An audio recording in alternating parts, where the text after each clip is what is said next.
এই যে বন্ধুরা, তোমাদের দাদাভাই দীঘায় গেছিল, সেখান থেকে ইলিশ এনেছে। দেখছো কত বড় বড় ইলিশ। কে কে খাবে কমেন্ট করো। আমি একা খাবো না, সবাইকে দিয়েই খাবো। পরিষ্কার করবো এখন, বুঝলে?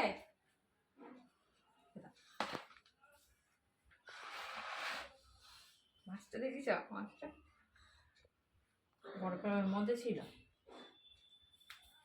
পুচকি এই দেখ, জুজি জুজি জুজি, আয় আয় আয়, দেখ দেখ, এই দেখ জুজি। 3 দিন পর এলো, 3 দিন হলো তো গিয়েছিলে। মনে হচ্ছে কতদিন বাড়িতে আসি ছিল না, কতদিন কত বছর পর এলো বাড়িতে।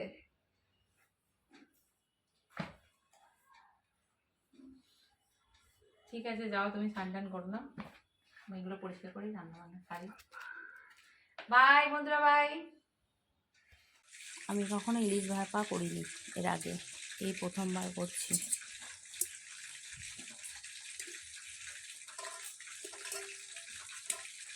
মা করতো আর খেয়েছি, সব করতাম, রান্না করতাম না।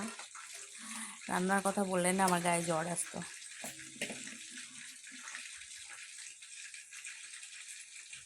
আমি নিজে কেটেছি, কিভাবে কাটবো বুঝতে পারছিলাম না।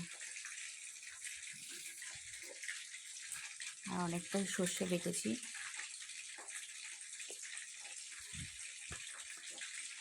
ওহো, কাঁচা লঙ্কাটাই চেরা হয়নি। এরপরে দিয়ে দেবো, কাঁচা লঙ্কাটা কাটা ছিল না, কেটে নিলাম। এই যে কাঁচা লঙ্কা দিয়েছি, 8টা মতো হলুদ গুঁড়ো। ইলিশ ভাপা কে না খেতে ভালোবাসে বলুন? সবাই ভালোবাসে, আমিও ভালোবাসি, বাট করতে পারি না,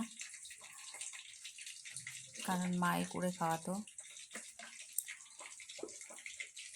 এতে শুনেছি সর্ষের তেলটা একটু বেশিই লাগে, আমি এতে অনেকটাই সর্ষের তেল দিয়ে দিয়েছি। এটাকে হাত দিয়ে মাখিয়ে দিই।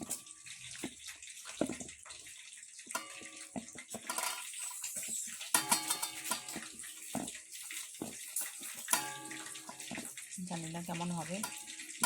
আর বাদ বাকিগুলো আমি এখানে ভেজে নিয়েছি, ভেজে রেখে দিয়েছি সব। একদিনে ততটা খাওয়া যাবে না, এটাকে খুব ভালো করে মাখিয়ে নিই।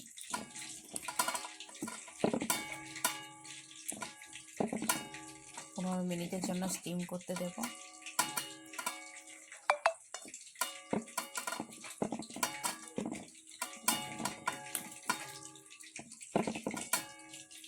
তো আমার এখানে মাখানো হয়ে গেছে, এবার এটা বসাবো স্টিম করতে। হয়ে গেছে আমার রান্না কমপ্লিট। কেমন হয়েছে দেখুন। এবার খেতে হবে। টাটা, শুভ দুপুর।